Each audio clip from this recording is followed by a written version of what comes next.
everyone, welcome back to my vlog. I'm Robin, or A Hobbit's Reading List, and this week we are going book shopping.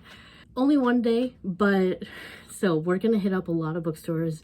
So towards the middle of this vlog, I will have probably a pretty big book haul, and I can't wait. So let's get into it.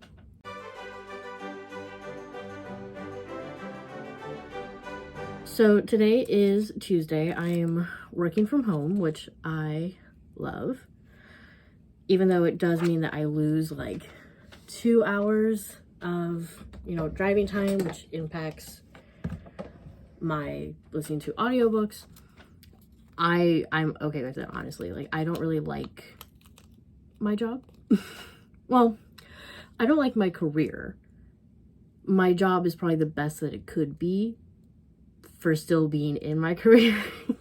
Anywho, it's nice having another day at home because even though I'm very busy today, I'm just in meeting after meeting after meeting. The fact that I'm home it makes it a little bit easier. And I am hoping to start reading Wodehouse today. This is a collection. It has 3 different novels in it. So the story that I'm reading, Summer Lightning, doesn't start till here. It doesn't look like it's that long, honestly. Well, it's 260-ish pages. Okay, so maybe it's a little bit long. But honestly, that's fine. But the reason I'm going to try to start that today is because I actually finished reading The Uncensored Portrait of Dorian Gray yesterday. I had mentioned in last week's vlog that I had finished reading the introductions, and so I only had to read the novel. But because I read the introductions, I know that the original novel is actually shorter than the novel that everyone else has read. That novel was published in like 1891, I think, and it has like 20 chapters. This was the original that Wilde wrote, and it only had 13. So plus whenever it comes up on read on my spinning wheel, I ask Siri to pretty much decide like how many chapters I'm going to read. And so I usually have it broken down. I ask her to pick a number between 1 and however many chapters are in the book, and then whatever number she selects, like that's the threshold whenever I get read on the spinning wheel. And so then I say, which in this case was 10 of a 13 chapter book. So I'm like, okay. So then I asked her, pick a number between 1 and 10, and that's how many chapters I would read for that reading session. She picked 10. So I'm just like, cool. So I'm just spending today reading, pretty much, which obviously I don't mind. And it's because I'm done with school now, I don't really have like that many deadlines, so I can spend a day reading like that's totally fine. And by the time I got to reading 10 chapters, I only had 3 left. Like, I might as well. So anyway, so The Uncensored Portrait of Dorian Gray, like I said, is the original that Wilde wrote, which was edited fairly heavily due to the amount of subtle homoeroticism, I guess.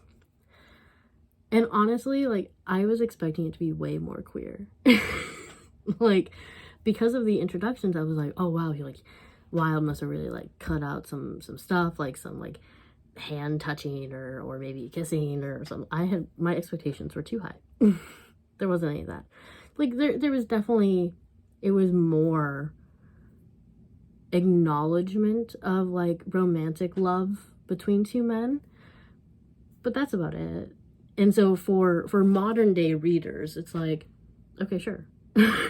It's like, great. But for Victorian, yeah, pretty sure. For Victorian readers, it would have been like, oh my god, the sin. So it was so good. I like Wilde's writing a lot. It's actually like, for a classic, it was fairly easy to read. And I haven't read the other edition of Portrait of Dorian Gray in a long time, so I wasn't able to really spot the differences. And I do kind of want to look at the other edition that I have and be like, oh, like, what can I just like spot glance, like, if there were differences. But maybe I will, maybe I won't. I enjoyed it. You know, it was a pretty interesting day where I just read a horror book. I ended up giving it 4 stars because, like I said, it was good. Like, the story is good. It was just my expectations maybe weren't the most realistic, which is fine. So yeah, that's about it. All that to say, good book, not as gay as I wanted it to be, but that's okay. So I'm gonna get ready for another meeting, and hopefully I will be able to start Summer Lightning today, although I'm not like super hopeful because I am very busy, and so I think I just want the time between meetings to just be like, but we'll see. I'll let you know.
So I just wanted to film really quick. I'm about to leave for work.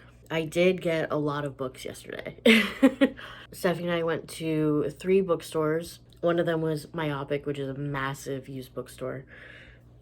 And if you're in Chicago, I definitely recommend that you go. And then we went to a bookstore I've never been to. It was fine. It wasn't really what either of us were looking for. And then we went to Unabridged, which I also recommend people go to if they're in Chicago.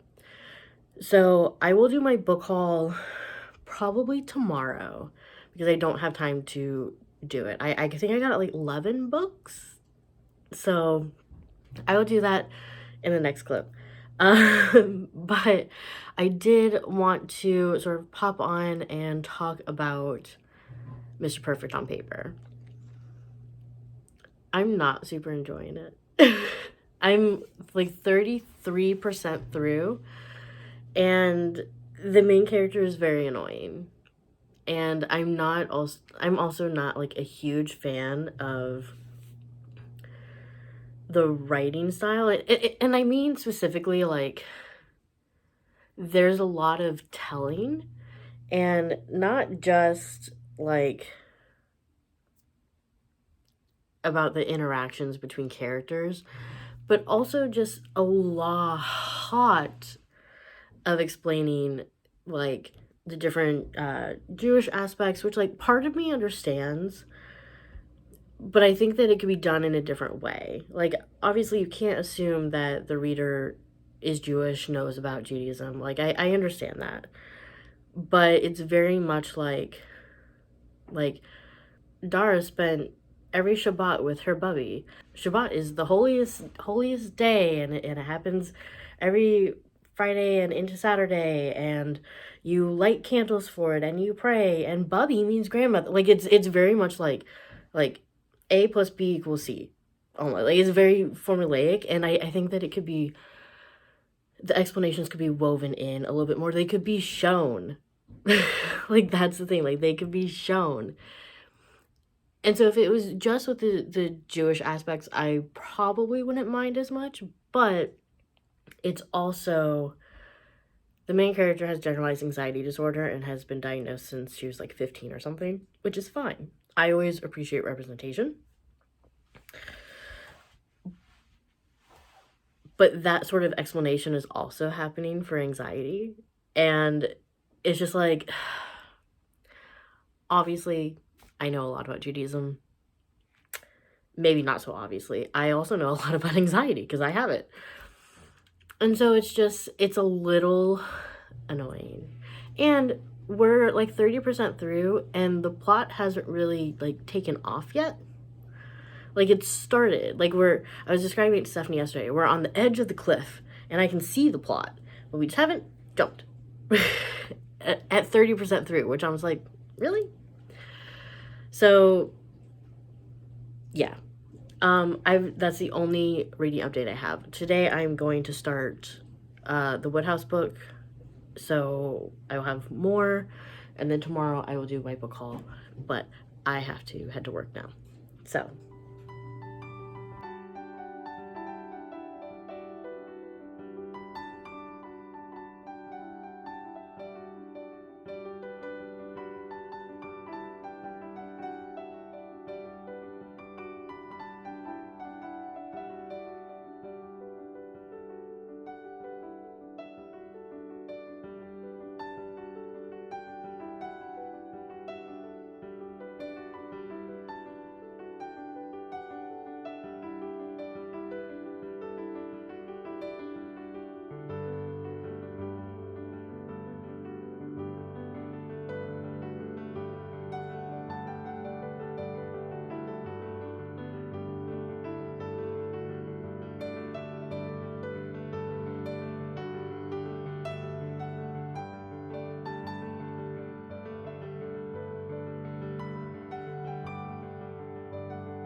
So I promised you a book haul, which we will do. But before I forget, I want to sort of recap my reading since Friday morning. Yeah. So Friday, I listened to a lot of Mr. Perfect on paper. I think I got through like 50% of it because I commuted to work, I went to Temple, and then I came home. So that's about 3.5 hours of driving time. Especially because when I went to Temple, it was Friday at 4:30, so of course it was rush hour. And then I also listened to another like 30 minutes yesterday when I went on a walk. So I only have like about an hour left, so I'll finish it today. But my pet peeve that I mentioned, where things are just, in my opinion, kind of over-explained, is still continuing. And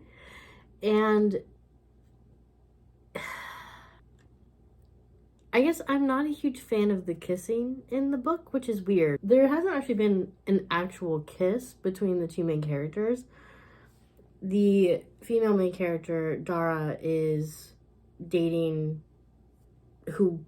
a man who seems to be perfect according to the things that she said she wanted, on her list. But the way that the kissing is described between the two of them, obviously, like, they're not supposed to end up together. I know that.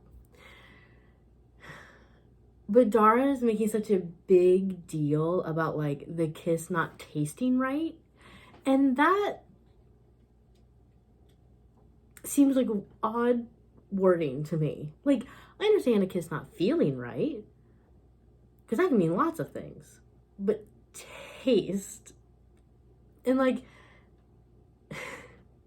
Dara even mentions like giving this guy that she's dating, like, it's not that it tastes bad, like it's not like bad breath or anything, but like she gives him like mints and like sweet ice cream and other stuff to see if that will change the taste.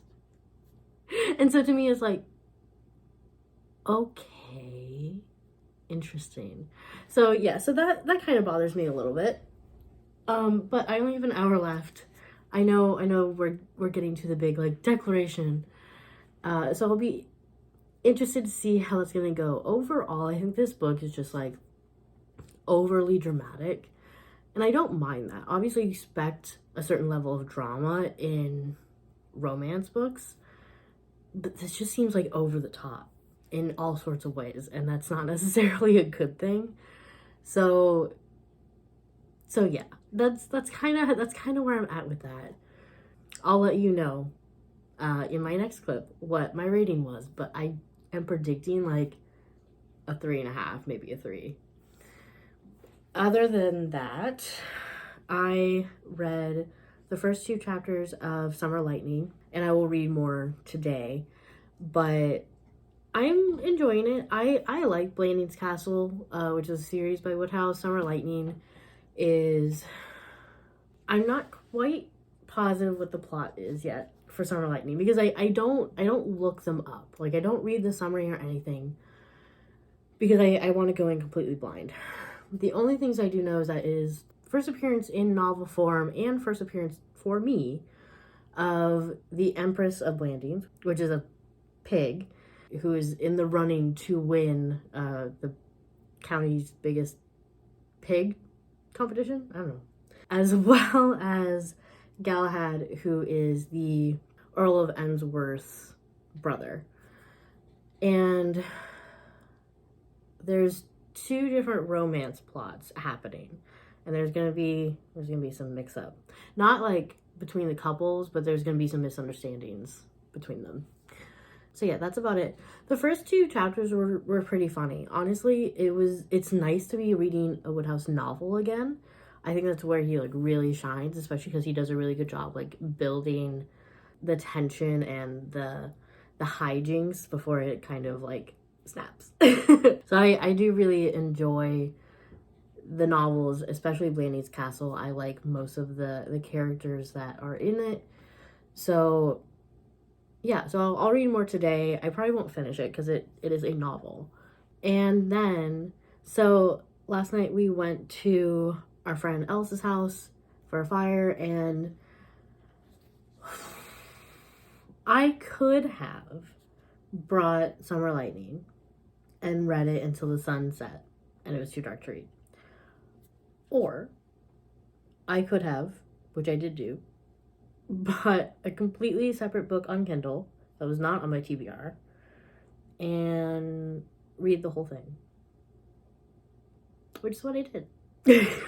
So because I saw on Bookstagram, someone said yesterday, like, had posted a book review and said that, like, if you like Bridgerton but wish it was queer, you should read the series. And so I looked at it, I'm like, that does look like an interesting series. And I've been really big in, like, gay historical romance lately.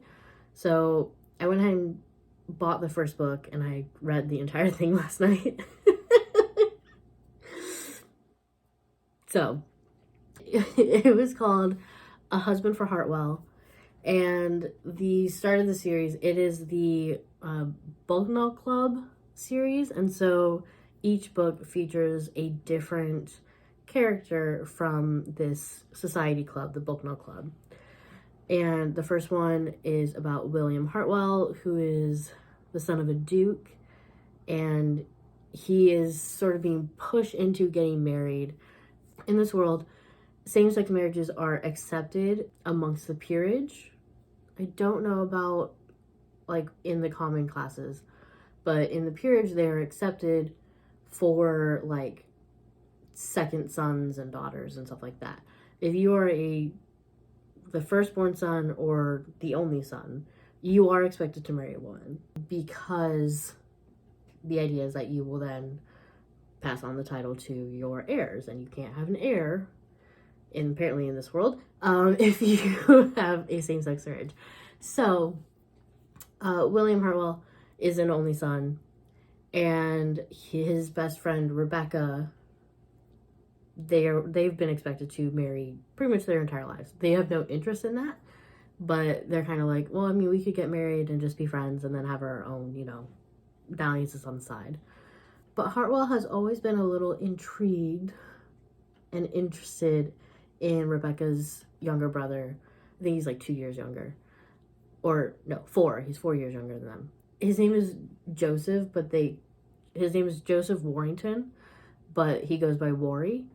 And so Worry is also the oldest son. So they're both in a position where, like, there is some interest in the other person, but there's also knowledge, and it's like, well, it can't happen.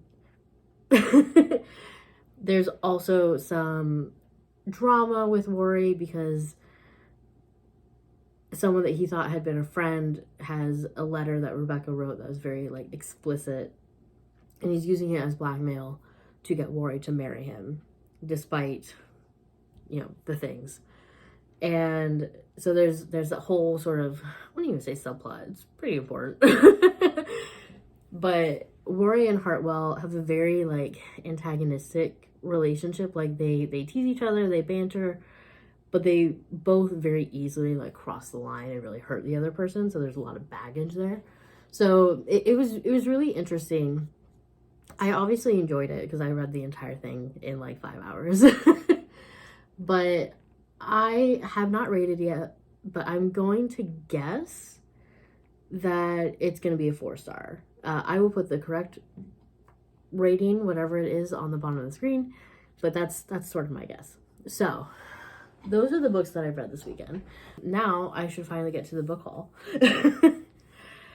Okay, so Stephanie and I went to 3 bookstores on Thursday. We only bought books at 2 of them, but I bought 11. Stephanie, I think, bought 9. So I'm like, okay. Normally, if we're going book shopping, I'm walking out with way more books because I have apparently less impulse, I have less impulse control. But she matched me.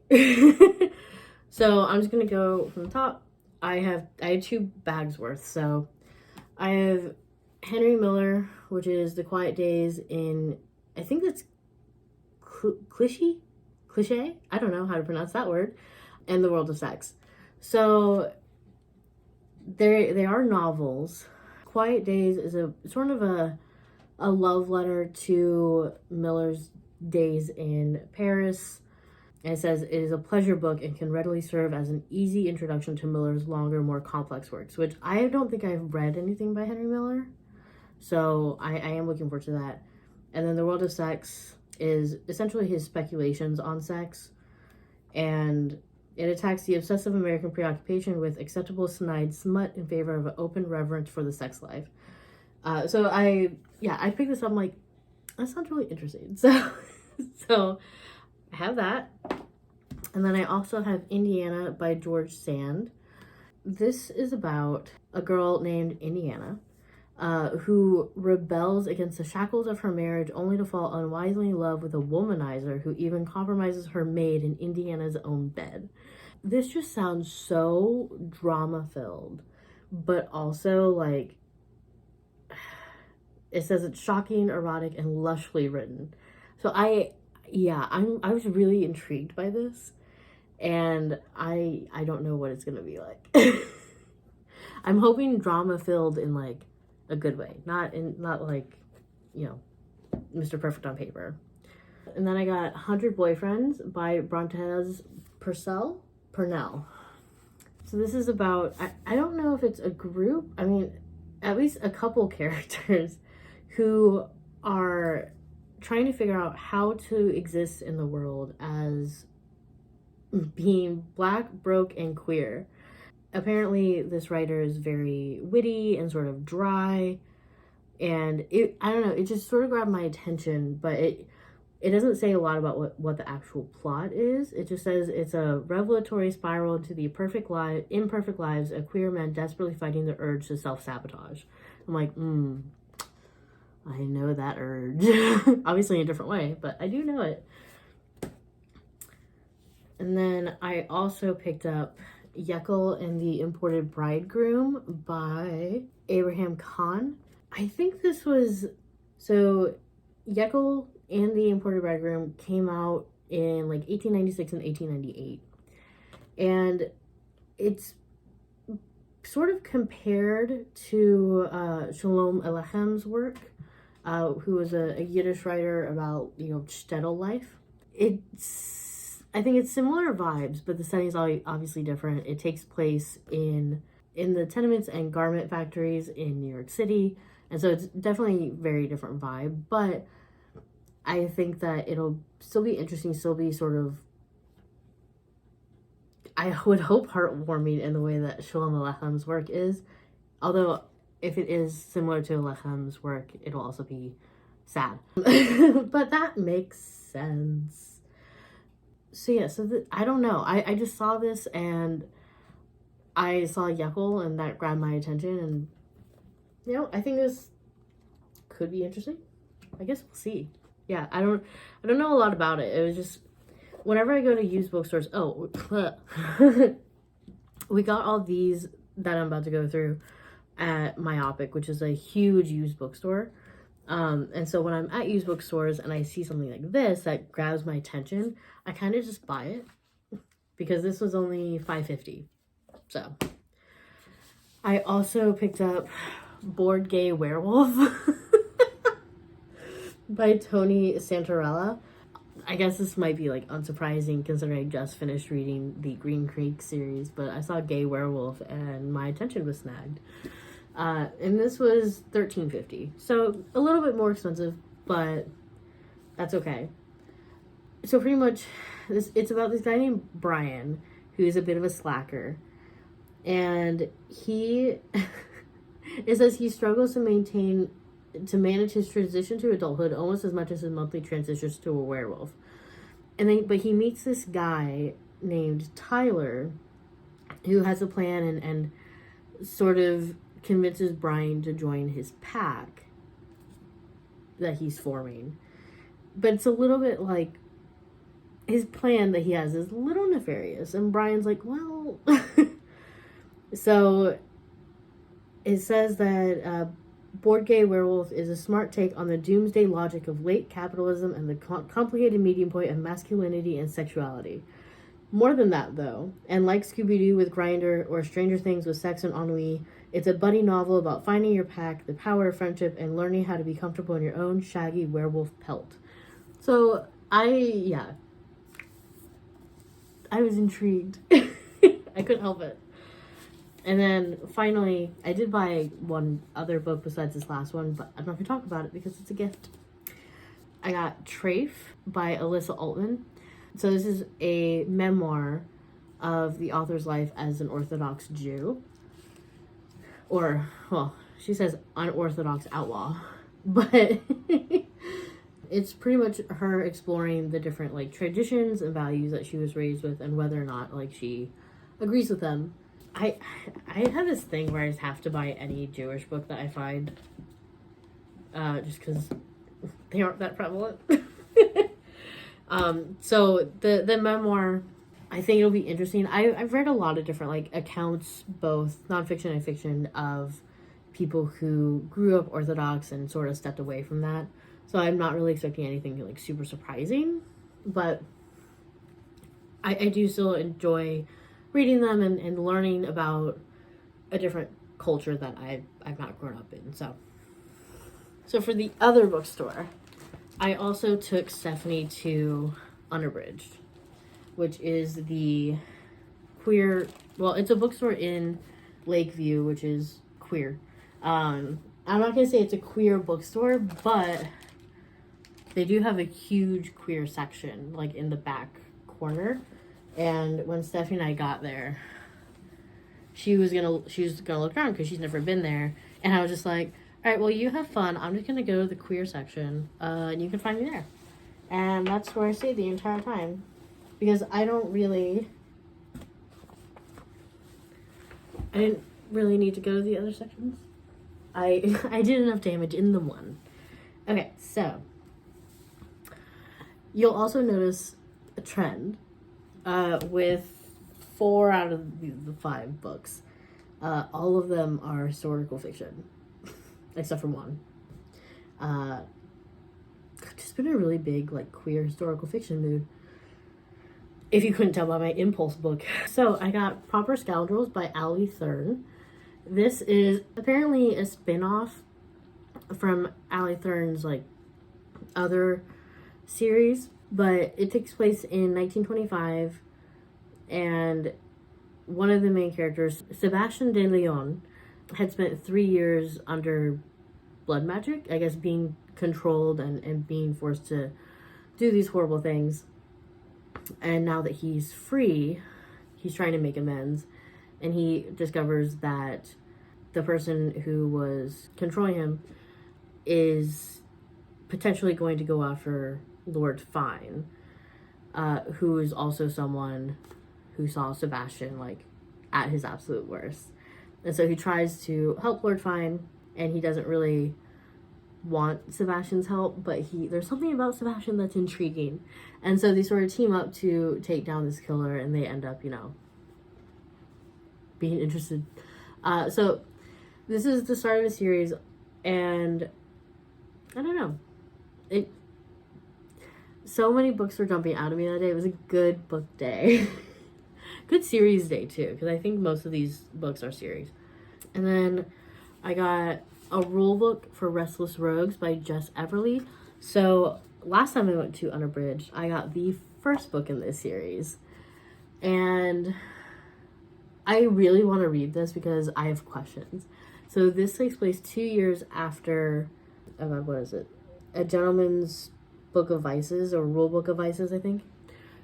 There's a club that was mentioned in that first book, The Curious Fox, which is a Molly house. And one of the main characters in this book apparently runs the Molly house now, but he didn't at the end of that book. And obviously it's 2 years later, things happen, but I'm curious how that happened. And I think it's part of the plot of this book, because that guy is named David, and then his best friend is named Noah. They went to, like, school together and everything. Noah is making a name for himself as a tailor. David is running the club, but he gets into some trouble. Noah tries to help, and he said that he realizes David has not been honest about how he ended up at the Curious Fox in the first place. I'm like, okay, but now I want to know. So yeah, I really liked the first one. The only thing is that, like, the first one was not as smutty as I would have thought, or at least not as explicit in the smut. And so I have a feeling this will obviously continue that. But I did really like that book. It was a 5-star, so obviously I'm going to pick this one up as well. Okay, this is the one non-historical fiction. The Lodger That Summer by Levi Huxton. So this takes place in Australia over the Christmas holidays, which is during summer. And we're following James, who is 18-year-old and lost his mother recently. And it says he's now got secret desires to contend with. So I don't think he realizes that he's queer. But there's a lodger who is renting a room at the place where he's at. I don't think it's at, like, his house, but he's, somewhere for the summer holidays to sort of take his mind off things. But then he sees this lodger. It says it's a steamy coming-of-age novel. James and the men around him discover transformative new desires with the power to upend lives or possibly unlock a brighter future. So I thought, honestly, I picked this up. I'm like, this will be perfect to read at the lake house. I think it'll be a big mistake to read at the lake house next month because I'm going with 5 of my friends. Not that I think that they, I just think it'll probably be a mistake to read a very horny book in front of my friends. Not that they'll be really bothered. Yeah. Anywho. So, Confessions of the Fox by Jordy Rosenberg. So this is on sale. And I think one of the characters is a trans woman. So it says, Jack Shepherd and Edgeworth Bess were the most notorious thieves, jailbreakers, and lovers of 18th century London. Yet no one knows the true story. Their confessions have never been found.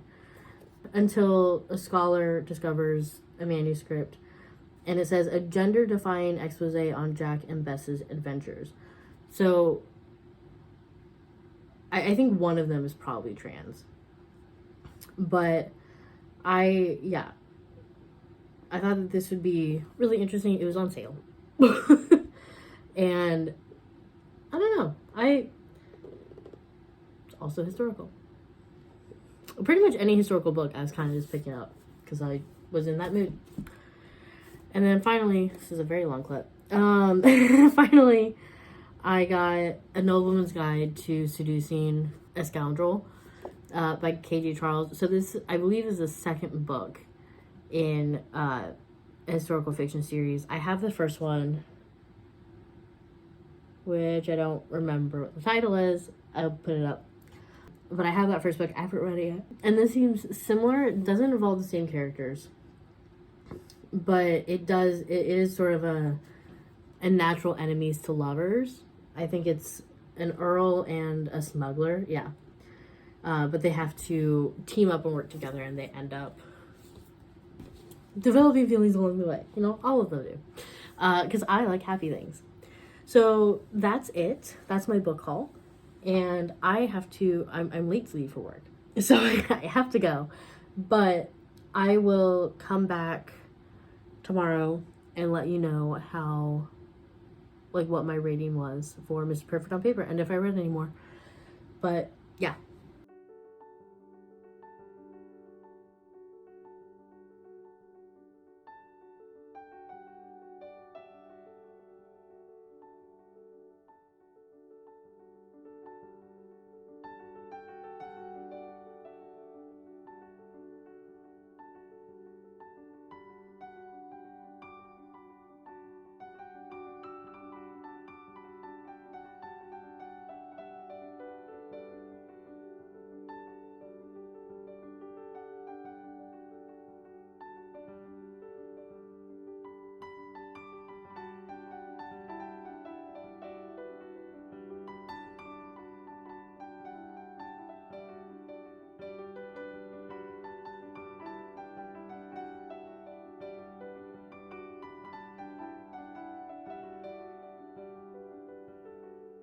Hopefully the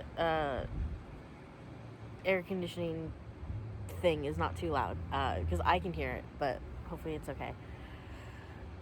I wanted to soak up as much time outside as possible because it's supposed to rain later, so you get the wrap up outside. I'm trying to think. I filmed yesterday morning. Okay. So I did finish reading or listening to Mr. Perfect on Paper, and so all of what I said still stands. It was a bit, I just really saw a weird leaf bug thing. I don't know. It was a bit over dramatic. It was a bit over explained. I did enjoy parts of it. Surprisingly, I enjoyed the male main character's daughter a lot. I thought that she was very sweet. And I'm getting attacked by leaves, I think. I'm gonna pretend that was a leaf. I say that's surprising because I don't typically like kids. And I find that most kids in books are pretty one-dimensional and kind of bratty. So it was nice seeing a kid, she's 11, that wasn't like that. And I liked, for the most part, I liked the older characters, the female main characters, Bubby and her friends. Honestly, I think the thing that I liked the least was the female main character, which sucks. But I liked most other things, but for me it was the female main character, but not necessarily her. It was mainly because the entire book, well, not the entire book, the bits from her perspective were the bits that were over explained. And so it's not necessarily the main character, but it's just the writing within that POV really started to bother me. So I gave it a 3.5 because for the most part, it was enjoyable. It just had a lot of issues, and I probably won't be keeping it. I will probably sell it. So yeah, that kind of sucks because I remember mostly liking the Matzo Ball, which is the first book by G. Meltzer that I read. I did feel, if I remember correctly, I did feel like there were bits that were over-explained. But I think with the Matzo Ball, I understood more because I don't feel like it was so much. Like, because the Matzo Ball was it was a Hanukkah party. And so only things about Hanukkah were explained. But in Mr. Perfect on Paper, it was taking place over the whole of the High Holy Days. So Rosh Hashanah, Yom Kippur, Sukkot, and Simchat Torah were all explained. And, like, that got to be a lot. So, I don't know. I have another book by Gene Meltzer. It's called Kissing Kosher. We'll see how much explanation is in it. I don't know when I'm going to get to it. But, yeah, so that's where I'm kind of at. Otherwise, I read about, I want to say like 60 more pages of Summer Lightning. And I'm still enjoying it. You know, there's all sorts of miscommunications. There's going to be hijinks. Well, there is hijinks happening. There's going to be more. Like, I'm only on chapter, I want to say like 8. I read about 2 chapters yesterday afternoon, and then I read another one when we went over to Elissa's again last night. But I was just really tired. Like, I read 1 chapter, and I was, like, almost falling asleep. And honestly, I think it's because I stayed up so late Saturday night finishing A Husband for Hartwell. And because I had to wake up early for work, so I only got, like, 5 hours of sleep. So that's not surprising. But I am enjoying Summer Lightning. We're getting to the part, because we're almost halfway, where the tension, I think, is really going to ramp up, because all of the characters that are involved in this plot are gonna be in the same place. So essentially there's 2 couples. At the moment, they're all broken up because of a misunderstanding and miscommunication. And they're all going to be in the same place. And so there's going to be more miscommunications and misunderstandings before it's resolved. And we still have the case of the Empress of Blandings, which is the Earl of Emsworth's prize pig that was stolen. And we still have to find her. The reader knows what's happening, but the poor Earl of Emsworth does not. If anyone has read Blandings Castle, the Earl of Emsworth is my favorite character. With Wodehouse especially, I tend to really love the lovable idiot, which is a character that shows up quite a bit in all of Wodehouse's works, and the Earl of Emsworth is kind of that. And he is my precious darling, and he just wants to garden and feed his pig and just not do any actual, like, responsibility. And I can respect that. Other than that, last thing, because I did finish listening to Mr. Perfect on Paper, I went ahead and on my way home last night started listening to Swordcatcher. It is a long book. It's 600-ish pages. The audiobook is like 23 hours. So I will not finish it this month, but I will get as close as possible. I literally only had time to listen to the prologue last night because it was 90 minutes long at one speed. And so I listen at 1.25, and so I finished it by the time I got to Ellis's. But still, that's a long that's a long chapter. And yeah, so it's just setting up the backstory of, like, how one of the main characters, Kel, came to be the sword catcher for the prince. And so it was interesting setup and background information that obviously we're going to need. I also last night went axe throwing with my coworkers as a team building event, and I was on the winning team every time.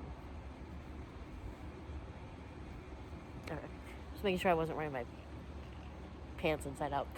So I won technically all 5 games. And I don't want to brag. Mainly because I know I wasn't aiming, but I got pretty good by the end. I apparently have a hidden skill of axe throwing. Don't know how useful that's going to be, but you know. So yeah, so yesterday was pretty good. Got some reading done, went axe throwing, hung out with some friends, and yeah, that's about it. So this is a very long vlog because of that book haul. But I hope that you enjoyed like how sort of hectic this week was. I had a lot going on. I do not have nearly as much going on next week, but I do still have some stuff. So I will let you guys go. Thank you so much for watching. Leave me a comment, say hi, like the video, subscribe, click the notification bell, and I will talk to you guys in the next one. Bye!